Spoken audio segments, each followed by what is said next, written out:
Aujourd'hui, on va faire que des Mishnayot dans l'ordre des Dapim de Merila. Alors, on va reprendre depuis le Daf. Quel Daf? Daftet Amoud Aleph.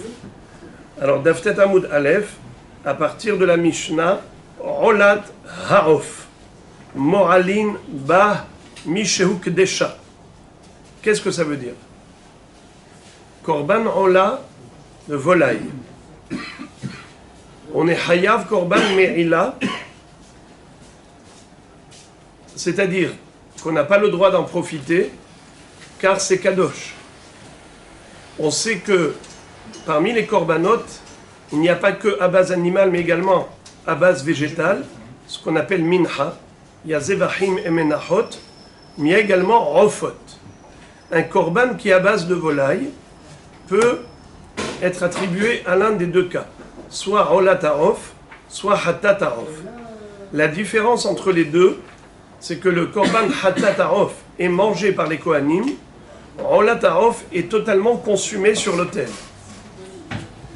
Il n'y a pas que cette différence, il y a une autre différence, c'est que le Korban Hatat se fait en bas du Mizbeach. Le Korban Rolat Harof se fait en haut du Mizbeach. Pour se rappeler, Rola le Ma'ala. Ça, c'est ce qui concerne le Rolat Harof. Il ne faut pas confondre avec Rolat Behema qui se fait les Mata. Encore une différence, c'est que le Korban Rola subit que Mitsuyadam. Tandis que pour Hatat Harof, il y a deux opérations. Il y a Zrikat Adam et Mitsuyadam. C'est-à-dire que le Kohen doit prendre la volaille, après la Melika, c'est-à-dire un genre de strangulation, mais c'est en enfonçant l'ongle dans la nuque de la volaille jusqu'à rompre le siman, la trachée ou l'œsophage. Et ensuite, il doit asperger son sang sur le mur du Mizbeach. Et ensuite, faire ce qu'on appelle Mitsuyadam. C'est quoi Mitsuyadam? Mitsuyadam, c'est comprimer le corps de la volaille pour que le reste du sang coule sur le Yesod, la base du Mizbeach. Voilà pour ce qui en est de la différence entre Rolat Harof et Hatat Harof. Mais ce qui nous intéresse, c'est de savoir à partir de quand il y a la possibilité de Me'ila. À partir de quand il y a la possibilité de Me'ila. La Me'ila, l'interdiction de profiter au point de devoir apporter un Korban Me'ila, c'est uniquement, c'est déjà à partir du moment où on a sacralisé les volailles. Dès qu'on a dit avec sa bouche, Ze Rolat Harof, Ze Hatat Harof, Gamarnu, c'est sacré. Et celui qui utiliserait cette volaille, à partir de ce moment-là, il est Hayav Korban Me'ila. Ensuite, deuxième étape, après la sacralisation verbale, la consécration verbale, il y a Melika. Que se passe-t-il après la Melika? Urshera leipasel bitvulium, ubim Husar Kippurim, ou Belina.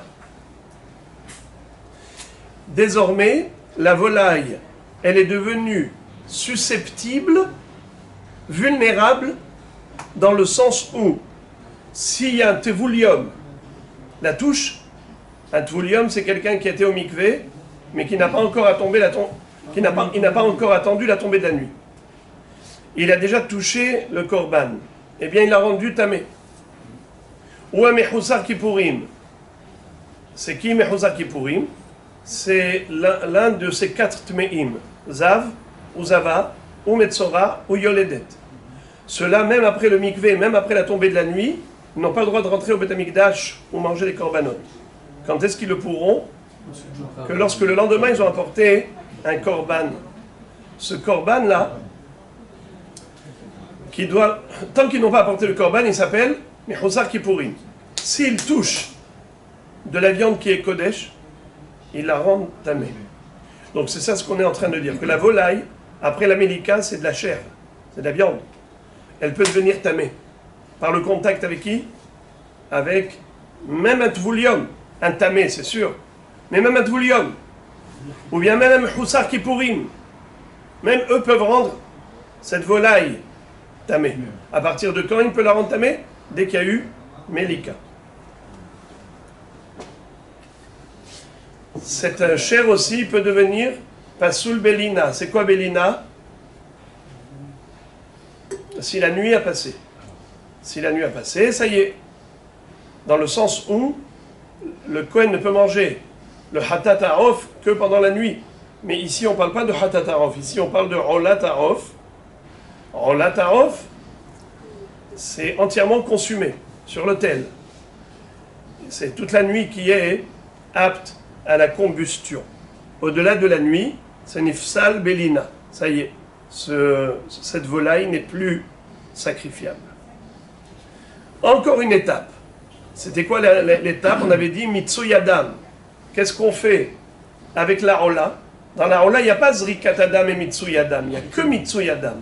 Il n'y a que la compression du corps de la volaille sur le mur du Misbéach pour faire couler le sang sur le socle du Misbéach, sur le Yesod. Dès qu'il y a eu Mitsui, eh bien, il pourrait y avoir Pigul, Notar, Tamé. Pour ceux qui s'en souviennent, c'est à partir de ce moment-là qu'on peut avoir les trois problèmes. Soit Pigul, soit Notar, soit Tamé. Par exemple, au moment de la Mélika ou bien au moment... Excusez-moi. Au moment du Mitsui, il a pensé le manger Mechutz Lizmano, le brûler Mechutz Lizmano. Ou bien Mechutz Imkomo. Eh bien, il a rendu Pigul ou Pasoul. Notar, s'il a attendu que la nuit passe, s'il n'a pas brûlé, alors c'est Notar. S'il mange, il est Chayav, Karet. S'il mange du Pigul, il est Chayav, Karet. S'il est tamé, il a mangé ce Kodesh, au lieu de le brûler, Chayav, Karet. Ou mort alinba, tchetetse le betat deshen. Et on est Hayav Korban Me'ila jusqu'à quand?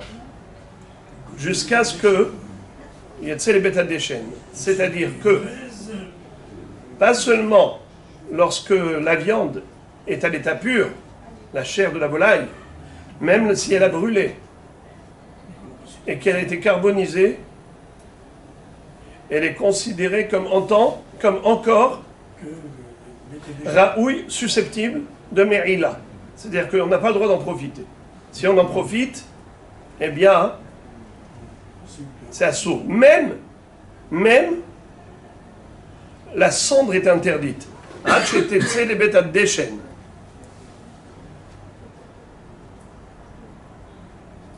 C'est-à-dire jusqu'à ce qu'on fasse Troumat ad-Deshen. Dans le sens où, une fois qu'on a prélevé la cendre,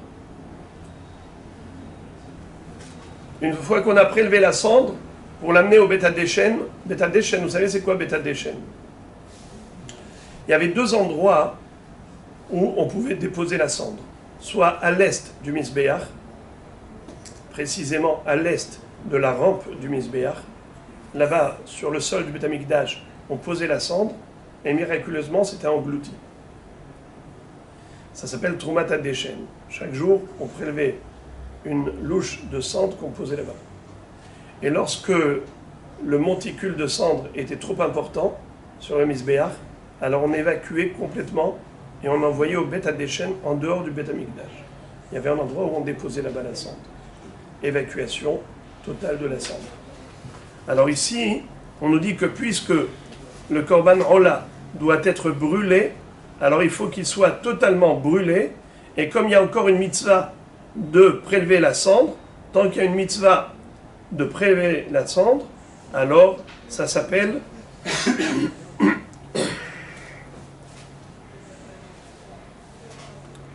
Kadosh, Kodshe Hashem. Et puisque c'est Kadosh, Kodshe Hashem, il peut y avoir Me'ila. C'est quoi Me'ila? Profanation du sacré. Celui qui profane doit apporter un korban Me'ila. On passe à la Mishnah suivante. Vous l'avez sous les yeux? On tourne la page. Parim anisrafim, ou se'irim anisrafim, mo'alin bahem isheukdashu. Qu'est-ce que ça veut dire? Parim anisrafim. Il y a 3 sortes de bœufs, qui doivent être entièrement brûlés. Bien que ce soit hatat. Normalement, un hatat, il est mangé partiellement par les kohanim. Il n'y a que les graisses qui sont brûlées sur le mizbeach. Il y a 3 parim qui sont entièrement brûlés. C'est qui? Parim anisrafim. Par He'alem Davar Shel Tzibur. Par Kohen HaMashiach. Et le par du Kohen Gadol le jour de Kippour. Répétons. Quels sont les 3 bœufs qui sont hatat et pourtant sont entièrement brûlés sur le mizbeach comme un korban rola? Par He'alem Davar Shel Tzibur, par Kohen HaMashiach et par Kohen Gadol B'Yom HaKippurim. What is it? Par He'alem Davar Shel Tzibur. Lorsque le Tzibur a commis une faute qui est passible de karet par inadvertance. Quelle était la raison de leur erreur? C'est que le Sanhedrin s'est trompé et leur a donné une mauvaise instruction en leur disant que ce qui était assourd est permis. De ce fait, ça s'appelle Par He'alem Davar Shel Tzibur. Tout le Tzibur va devoir se faire pardonner en apportant un korban hatat. Généralement, un korban hatat pour un individu, c'est ou kisba ou se'ira, ou une brebis ou une chèvre. Là, c'est quoi? Un bœuf. Pas un. Deuxième cas de figure, c'est par Kohen HaMashiach. Le Kohen Gadol, qui est Mashuach Milchama, qui est Mashuach et Shemen HaMishra. Le Kohen Gadol qui a commis une faute très grave, qui est passible de karet, et cette fois-ci, il a fait par ignorance. Quel est le din? Il est chayav khatat. Mais ce ne sera pas un khatat classique, une brebis ou une chèvre, ce sera un bœuf. Et ce bœuf-là, que le Kohen Gadol doit apporter pour se faire pardonner d'une faute si grave, c'est un bœuf qui ne sera pas mangé par les Kohanim, il sera brûlé entièrement sur l'autel. Troisième cas de figure, c'est le par de Kippour. Kohen Gadol doit apporter un par. Il doit faire le vidouille dessus.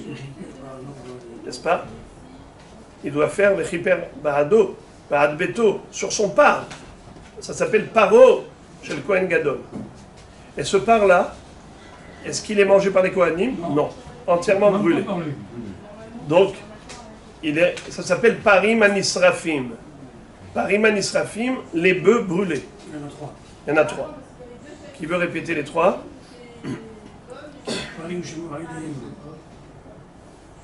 On commence par le plus facile.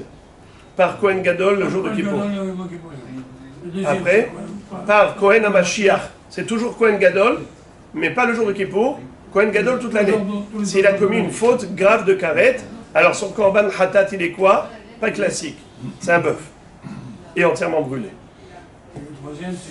Troisième, c'est par He'alem Davar Shel Tzibur.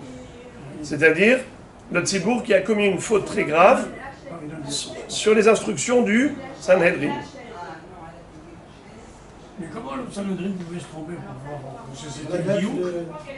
Sur la date? Pas sur la date. Par exemple, Si on annonce mal la date. Si on avance mal la date, c'est intéressant.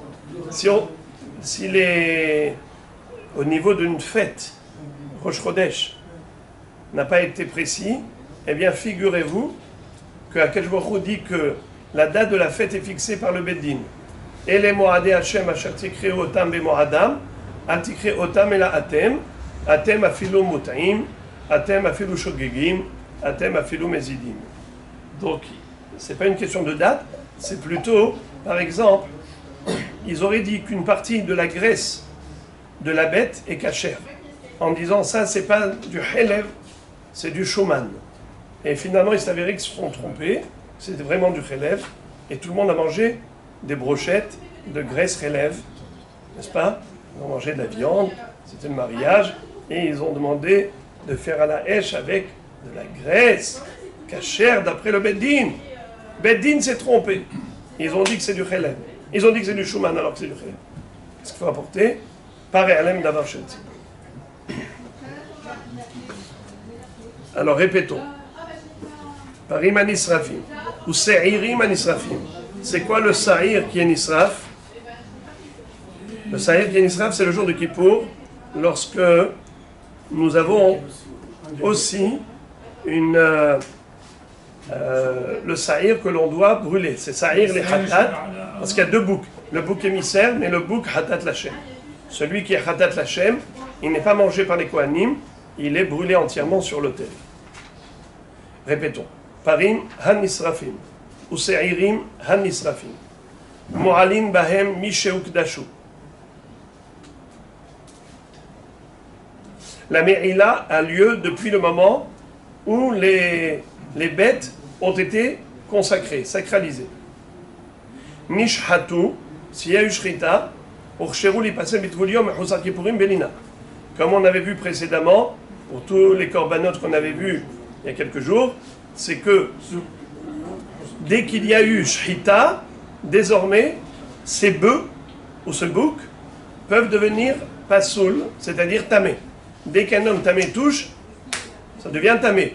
Et pas n'importe quel tamé, même un tamé subtil, tvoulium, qui a déjà été au mikvé, mais il n'a pas encore attendu la tombée de la nuit. Il touche le korban, pasoul.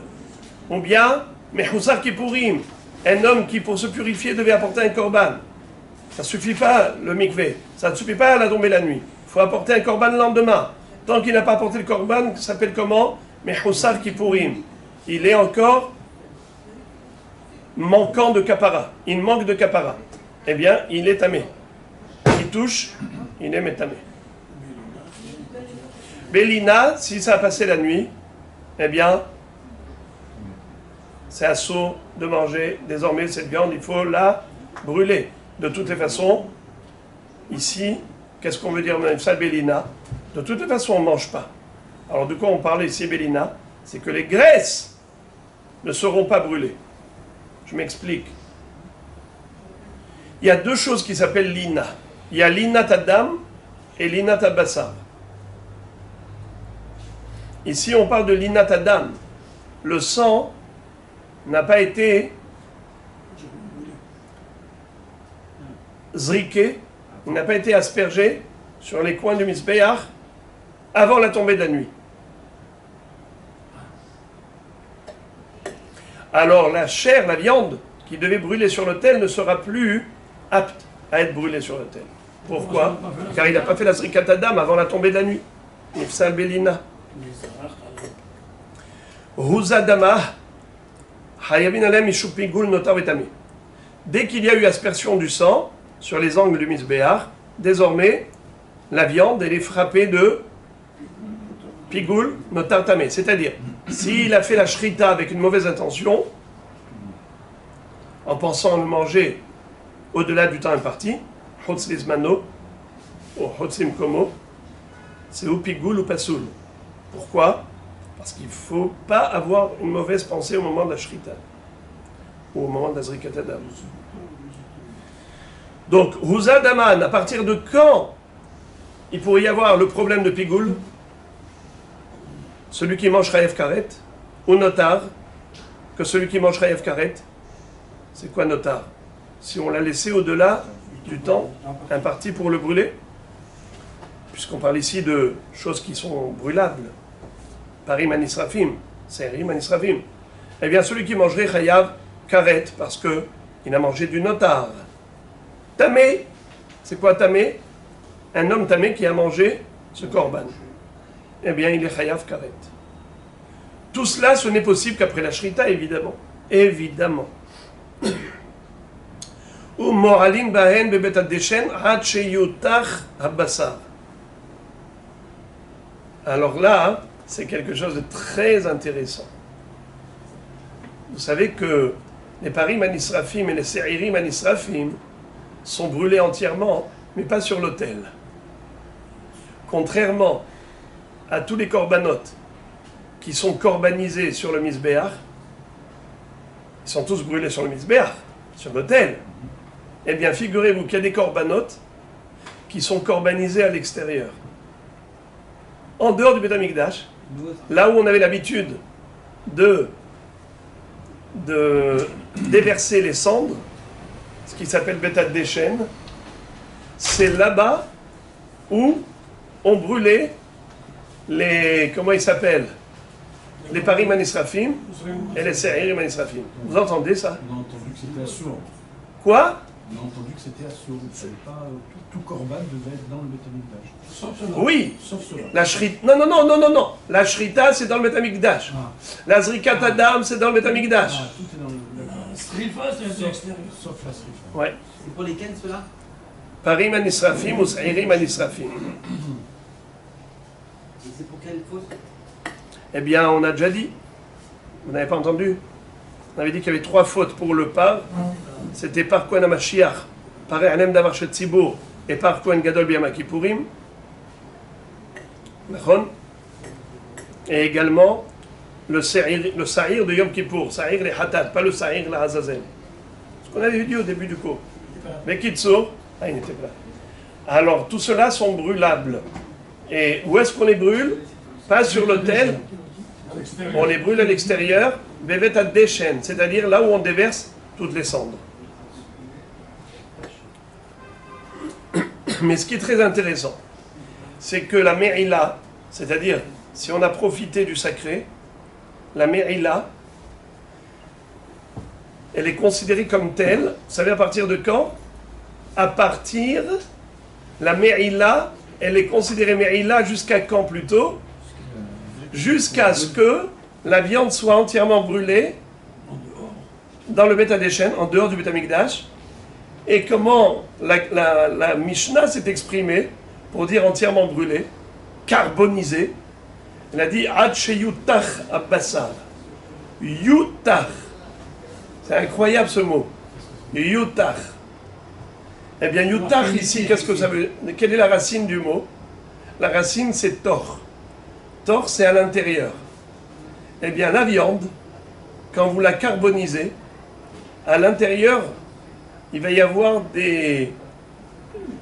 une dilatation du charbon. Et à l'intérieur, c'est comme creux. Ça se creuse à l'intérieur. La viande va être carbonisée à l'extérieur, et à l'intérieur, elle va se vider. Et on va avoir un tor, un intérieur, un creux. Alors, quand on te dit que la viande doit être brûlée jusqu'à quand? Ad sheyutach, jusqu'à ce qu'il y ait du tor. En d'autres termes, jusqu'à ce que ce soit carbonisé. Car une fois que la mitzvah est faite, il n'y a plus de problème de Me'ila. La Me'ila, c'est tant qu'il y a encore une mitzvah à faire. Nous avons une règle, formule.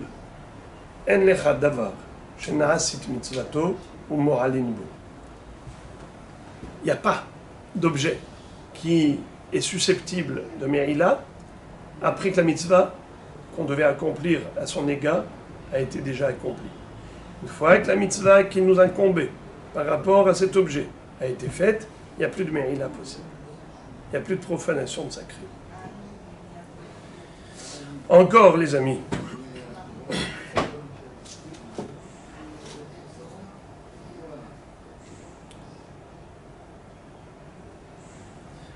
Maintenant, on va parler de quoi? Ha'ola. Vous avez vu la Mishnah d'après? Vous êtes avec moi? Oui. Comment elle s'appelle? Ha'ola. Mo'alin ba Misheukdesha. Quelle est la différence entre la Mishnah précédente et la suivante? C'est qu'avant, on avait parlé de Ola, Ola Tarof, et maintenant on parle de Ola, Olat Behema. Ha'ola Mo'alin ba Misheukdesha, Nishhata, Urshera li pasel bitvul yom, ou bimchusar kippurim, ou belina.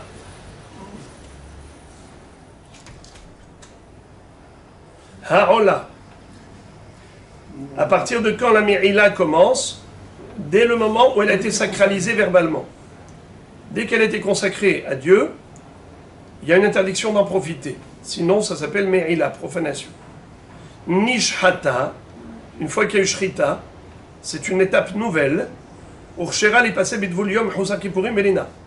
Idem, comme on a vu dans les corbanotes précédents, c'est que désormais, ce corban est apte à devenir tamé, même par un tvul yom, même par Husa Kippurim. Ou Belina, c'est quoi l'ina? C'est que si le sang, au lieu d'être aspergé en journée, il a été aspergé la nuit, ou plutôt on a laissé passer la nuit, on ne peut pas l'asperger. Donc, désormais, le korban est pasoul belina. L'ina, c'est la nuit. Ça peut être début de la nuit, ça peut être fin de nuit. Parfois, c'est fin de nuit. Par exemple, un korban qui doit être mangé pendant la nuit, eh bien, la fin de la nuit, ça s'appelle l'ina. Ça disqualifie. Parfois, la disqualification, elle est au début de la nuit. Début de la nuit, c'est l'ina. Le sang n'a pas été aspergé avant la tombée de la nuit. Nifsal belina. Nizrak dama, troisième étape, zrikat adam, hayavin alea mishum pigul notar vetame. Comme on avait vu dans les corbanotes précédents, c'est que dès qu'il y a eu zrikat adam, eh bien, désormais, la chair, elle peut être frappée d'interdiction de pigoul. Par exemple, s'il avait eu une mauvaise kavana, une mauvaise marshava. Au moment d'Ashrita, il a pensé manger la viande, brûler la viande après le Zman parti. Il a pensé faire Zrikat Adam au-delà du temps parti. Tout ça, ça s'appelle pigoul. Notar, s'il a laissé passer le temps de la combustion, ça s'appelle notar. Donc au-delà de la nuit. Tamé, il est tamé et il a mangé de cette viande. Dans ces trois cas de figure, hayav karet. Ven mo'alin be'ora, il n'y a pas de me'ila par rapport à la peau du korban. Les kohanim s'appropriaient les orot, les peaux. Hein? La peau pour les peaux. J'ai pas compris. Comme vous avez dit Be'ora, ici c'est marqué Be'orot. En mo'alin be'ora de la ola, puisqu'on a commencé au singulier. La Mishnah, comment elle a commencé par dire ha'ola, donc c'est féminin singulier. Donc, en mo'alin be'oraha. Aval mo'alin babbassar, ad sheyetze lebet ad-deshen. C'est-à-dire que le bassar, il est considéré kadosh, même quand il est sur le feu, jusqu'à ce qu'il soit corbanisé, jusqu'à ce qu'il soit même carrément déplacé vers le bet ad-deshen, là où on dépose les cendres. Tant qu'il y a de la mitzvah à faire, il y a de la me'ila possible. La Mishnah suivante. Hatat ve'asham, ve'zivche shalmei tzibur, mo'alin bahen, misheu gdashu. Hatat ve'asham, ve'zivche shalmei tzibur. Qui est-ce qui mange le hatat? Les kohanim. Hacham, pareil. Zivre, Shalmei, Tzibour. Quelle est la différence entre Shlamim de Yahid et Shlamim de Tzibour? Shlamim de Yahid, il y en a trois qui se le partagent. Le Mizbeach prend une partie, c'est les graisses. Les Kohanim prennent le Hazé Vachok, poitrine, épaule, et le propriétaire. Il mange la viande. Dans Shalmei Tzibour, les shlamim du Tzibour, le Israël ne mange pas. Il n'y a que les Kohanim qui mangent. Le Mizbeach et les Kohanim. Donnez-moi un exemple de Shalmei Tzibour. Par exemple, les 7 moutons qui accompagnaient les 2 pains. Le jour de Chag et Shavuot. Le jour de Shavuot s'appelle Zivche Shalmei Tzibour. Shalmei Tzibour. Ceux-là sont mangeables par qui? Par les Kohanim. Ce sont des Shalmei Tzibour. Mo'alin Bahen Misheu Gdashu. Depuis quand c'est Kadosh? Misheu Gdashu. Depuis qu'ils ont été consacrés. Ouais. Ce qui est extraordinaire, c'est que la différence avec Shalmei Yahid, qui ne sont, les Shalmei Yahid ne sont Kadosh, Kodesh Hashem, qu'après la Zrikat Adam et que par rapport au Halavim. Mais les Ifrei Shalmei Tzibour sont considérés Kodesh Hashem depuis la sacralisation, la consécration verbale, avant la Shrita. Mo'alim Bahem et Shugdashu. Nishhatu, étape 2, Shrita. Je rappelle, étape 1, consécration. Étape 2, Shrita. Étape 3, Zrikat Adam. Alors, quel est le din? Nishratu, Urcheru li pasem et Vulium et Chusar Kippurim Belina. Après l'étape 2, ça y est, ils peuvent devenir tamés au contact, même notre Vulium et Chusar Kippurim, et ils peuvent devenir Pasul Belina, si la nuit a passé. Nizrak Daman, étape 3, il y a eu Zrikat Adam, Hayavim Alem et Shum Pigoul, Notar, Vetamé. Il pourrait s'appliquer à eux, l'un de ces 3 dinim.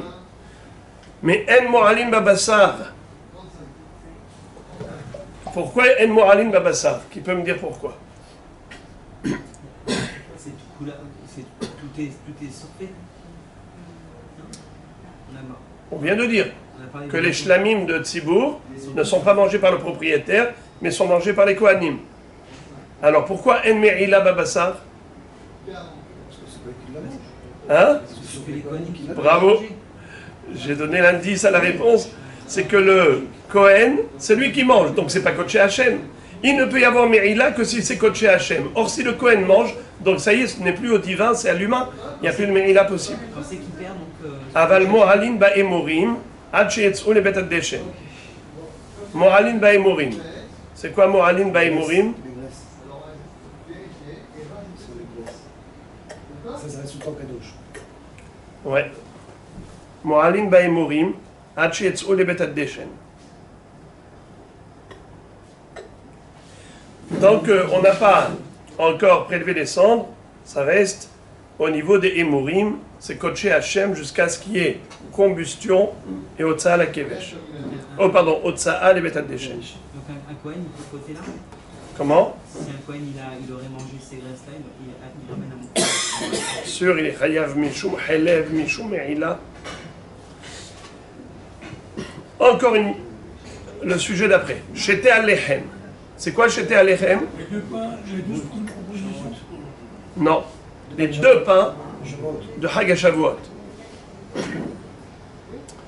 Shete Alechem, il faut le savoir que Chag HaShavuot, on devait apporter 2 pains de la nouvelle récolte de blé. Omer. La nouvelle récolte, c'est le Omer, on l'a porté à Pessah. C'était à base d'orge. Les Shete Alechem, c'était à base de blé. Mais, étrangement, c'est que le Omer, c'était Matir le Hadash, mais il n'était pas du Hadash. Je m'explique. Grâce au Omer qui était sacrifié le 2e jour de Pessah, qui était une minha à base d'orge, grâce à cela, tous les Juifs pouvaient manger désormais du Hadash, des nouvelles céréales. Les céréales de la nouvelle récolte. Jusque-là, ils n'avaient pas le droit. Tant qu'on n'a pas sacrifié le Omer, c'était assuré de manger le Hadash. Mais le Omer lui-même, c'est de l'orge. Est-ce que c'était Hadash ou pas? Non. C'était avec de l'orge de l'année dernière. Car dans le Beth Amikdash, on n'avait pas encore le droit de sacrifier des ménachot à base végétale à partir des céréales de la nouvelle récolte. Qu'est-ce qui était matière le Hadash dans le Mikdash? C'était jeté à l'Echem de Chag HaShavuot. Incroyable. Fallait attendre 7 semaines pour pouvoir. Exactement, c'est ce qui est écrit. Qu'est-ce qu'on dit?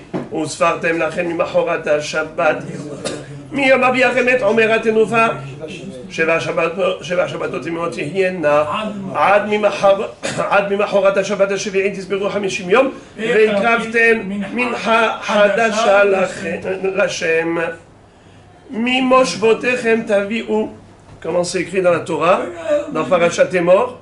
Mimosh Botechem Tavio, Lechem Tenufa, Shetam Sheni Asroni, La'ay Sheni. ממושבותיכם תביאו לחם תנופה שתיים, שני עשרונים, סולת תהיינה, חמץ תאפנה ביקורים להשם, והקרבתם על הלחם 7 כבשים תמימים בני שנה, ופר בן בקר אחד ואלים שניים, יהיו עולה לשם, ומנחתם ונזקיהם ישרי ניחוח לשם.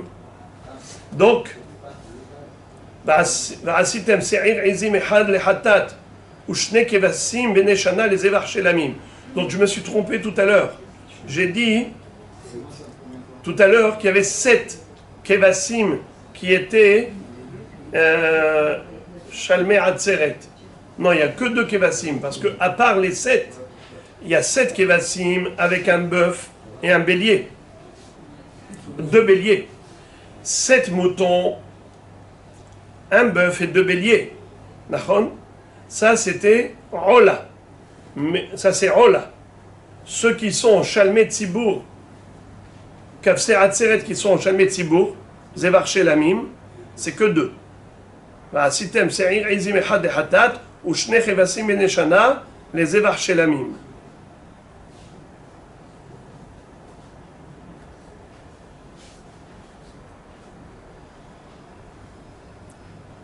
Voyez-vous, c'est que les Shalmei Atzeret, les Shlamim de la fête de Atzeret, c'est quoi Atzeret? Shavuot. Donc, on a porté 2 moutons qui allaient accompagner le pain. Les 2 pains. 2 pains, 2 moutons. Facile à retenir. Il y a 2 pains, il y a 2 moutons de Kavser Atzeret. Ça, c'est à part les korbanot moussaf qui sont spécifiques à Chag HaShavuot. Mais ceux-là, ils sont en Ola. Les 7 moutons sont en Ola. Là, on parle des 2 qui sont Shlamim. 2 Kevassim. Sont la Kohen. Sont mangés par le Kohen. Alors, qu'est-ce que nous apprenons maintenant? La Mishnah nous dit Shete al-lechem, mo'alim ba'em isheugdashu. Les 2 pains, dès que tu dis ce sera 2 pains pour Chag HaShavuot, Ils sont tous sacrés. Kadosh. Karmu betanour, urcheru li passer betvulium, chuzar kippurim, lishchot alem dazeva. Waouh! Que se passe-t-il après que dans le pain, il y a une krima? C'est quoi krima? Dès qu'on met dans le tanour, le pain commence à se tanouriser. Ça veut dire que la pellicule supérieure, la croûte supérieure commence à rougir. Ça s'appelle nikram, krum, la croûte. Comment on dit une croûte? Krum. Hazak. Zéou. Alors, Shete alechem, mo'alim ba'em ishugdashu, karmu batanour, dès que dans le four il y a une croûte supérieure sur le pain, ça veut dire qu'il a déjà commencé à cuire, à cramer. Eh bien, urcheru leipasel bitvulium ou bimchuzar kippurim. Qu'est-ce que ça veut dire, comme on l'avait déjà vu, qu'il devient vulnérable, fragile et sensible à la tum'a, à tel point que si maintenant même un tvulium le touche, ou mechuzar kippurim le touche, il le rendra tamé. Il faut être masochiste que le pain commence à crever, c'est que ça veut dire que c'est chaud. Pour qu'il aille le toucher, il faut vraiment qu'il soit fait. C'est Il a vrai. envie de faire exprès. Quoi.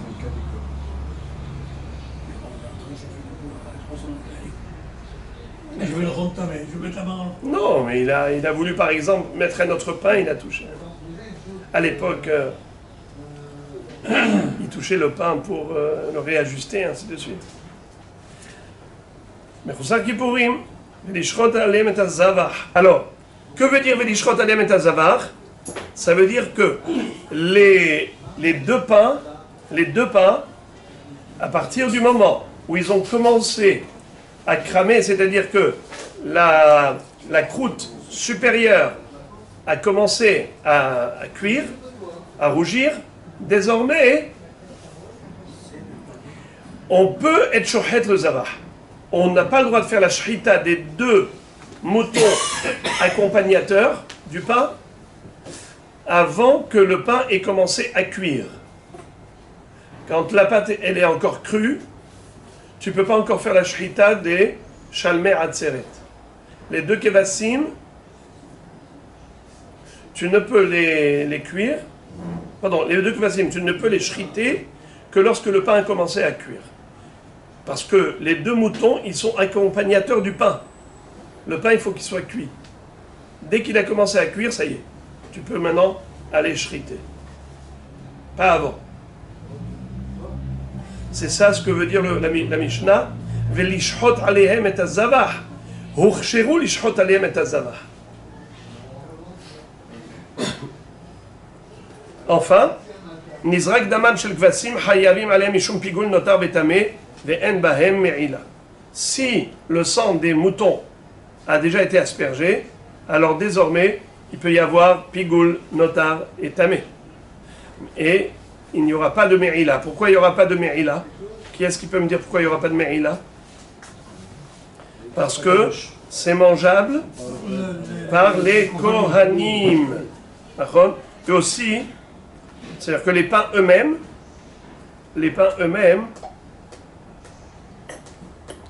sont mangés par les kohanim, les pains eux-mêmes.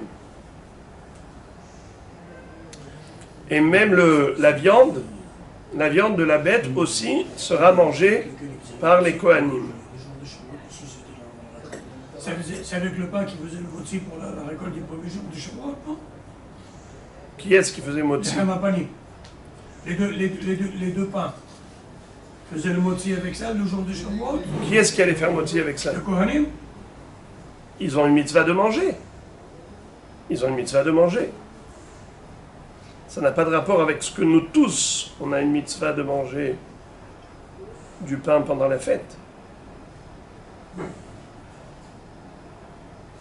On va terminer. Les hemapanim mo'alin bo misheugdash. Les 12 pains de proposition qui étaient présentés sur le shulchan pendant toute la semaine dans le Beth Amikdash en permanence, et on devait les changer chaque Shabbat. Le vendredi, on cuisait le pain. Le Shabbat, on les changeait.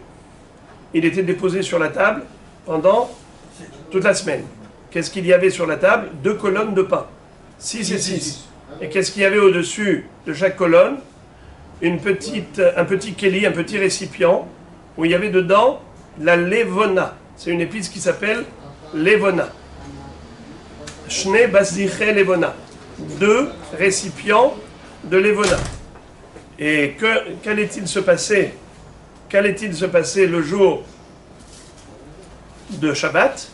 Eh bien, on devait brûler dans le Mizbeach les 2 baziché levona. Et après que les 2 baziché levona étaient brûlés sur le Mizbeach le jour du Shabbat, c'est à ce moment-là qu'on allait manger les pains. Les kohanim rentrant et les kohanim sortant allaient se distribuer le lechem apanim. Ils allaient tous manger ce pain de lechem apanim, le pain de la semaine dernière, et en ayant mis le pain nouveau. Et miraculeusement, le pain qui était âgé de 9 jours était aussi chaud que s'il sortait du four. Nahon, j'avais dit tout frais, tout chaud, il m'a dit mais s'il est chaud, il n'est pas frais. Alors, on lit maintenant la Mishnah. Lechem apanim mo'alin bo misheugdash. Karam bat tanur uchshar lipasel bidvul yom u'mechuzar kippurim u'leisader al gabe hashulchan. À partir de quand le lechem apanim il peut subir me'ila? Dès qu'il a été sacralisé verbalement. Karam bat tanur, dès qu'il a commencé à cramer, c'est-à-dire la pellicule, la couche supérieure a commencé à croûter dans la cuisson, dans le four, eh bien, uchshar lipasel bidvul yom u'mechuzar kippurim. Pareil, idem, il est susceptible de devenir tamé au contact d'un tvulium ou d'un mechuzar kippurim. Ou les sader al gabe hashulchan, et désormais il est apte à être déposé sur la table. Car vous abazichin, hayavin ala mishum pigul notar betame ven baem me'ila. Dès que les bazichin, c'est quoi les bazichin? Les 2 récipients qui contenaient de la levona ont été vidés de leur contenu pour être brûlés sur le mizbeach. Désormais, le pain qui reste est mangeable par les kohanim. Une fois qu'il est mangeable par les kohanim, il ne peut pas y avoir de me'ila. Mais par contre, il pourrait y avoir pigul notar vetamé, puisque on considère la srefa des bazichim est comparé à quoi? À la shrita. D'accord?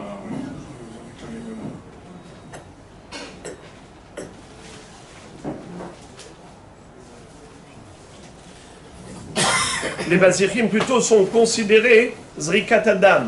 On a appris que si il y a eu aspersion du sang du Korban, c'est considéré comme Zrikat Adam. D'accord? À partir du moment où il y a eu Zrikat Adam, il pourrait y avoir une notion de Pigoul, Notar et Tamé. Et d'autre part, il n'y a pas de Me'ila puisque le pain de l'Echem Apanim peut être mangé par les Kohanim. Dès que c'est mangé par les Kohanim, alors il n'y a plus de Me'ila possible. La Me'ila, elle n'était qu'avant. Mais dès que ça appartient à l'humain, ce n'est plus au divin, il n'y a plus de Me'ila. Ils ont le droit d'en profiter, les Kohanim, C'est eux qui le mangeaient. oui, ils doivent profiter le repas. Ils devaient le manger, mais il n'y a pas de Me'ila non plus. C'est-à-dire que s'ils n'ont pas fait ce qu'il fallait faire, ils n'apportent pas de Korban Me'ila. Shana Tova, c'est le dernier daf de l'année.